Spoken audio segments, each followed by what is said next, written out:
We were told that when we had a president, we'd see a giant global political figure, the man that would be the political leader for 500 million people, the man that would represent all of us on the world stage, the man whose job was so important that of course you're paid more than President Obama. Well, I'm afraid what we got was you. And I'm sorry, but after that performance earlier that you gave, and I don't want to be rude, but you know, really, you have the charisma of a damp rag and the appearance of a low-grade bank clerk. And the question that I want to ask, that we're all going to ask is, who are you? I'd never heard of you. Nobody in Europe had ever heard of you. I would like to ask you, President, who voted for you? And what mechanism?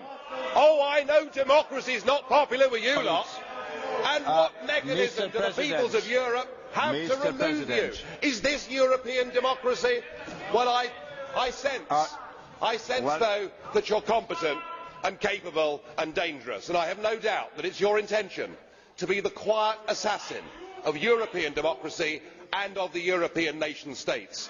You appear to have a loathing for the very concept of the existence of nation states. Perhaps that's because you come from Belgium, which of course is pretty much a non-country.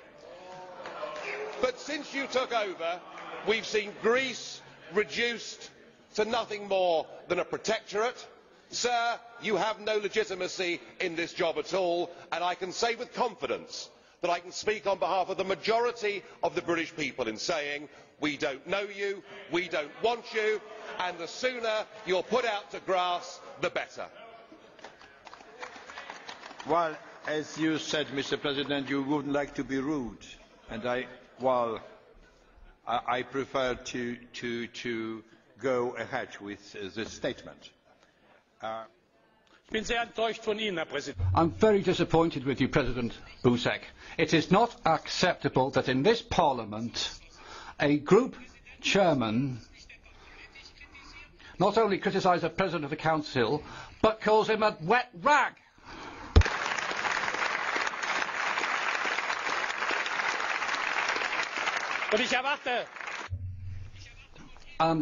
I expect you, President, to call this person to order. It's not right that this man should be able to trample over the dignity of this House. And Joseph Dole, it's not just a case of getting or allowing the UK to leave the EU. It would be better for Mr Farage to resign if the European Union and the European Parliament are such bad things in his eyes. Thank you, President. Just as I have said to President Farage previously, 2 months ago, and today I repeat this, these type of addresses, which are character assassinations of individuals, are inadmissible in the European Parliament, and I spoke to Mr Farage about it, and I drew his attention to it. Mr Schulz, I'd like to say that this is how I work, and that's my way of going about it.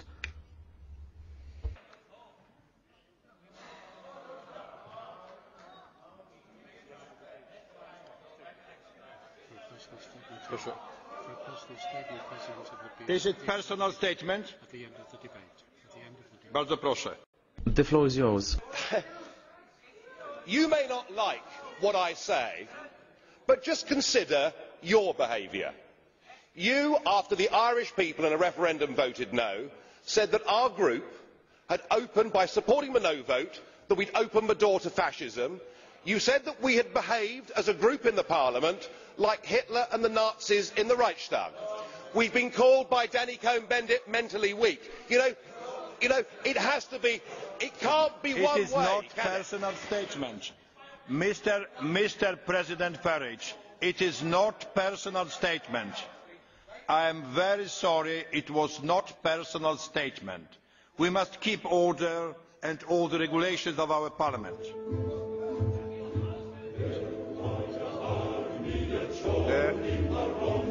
The next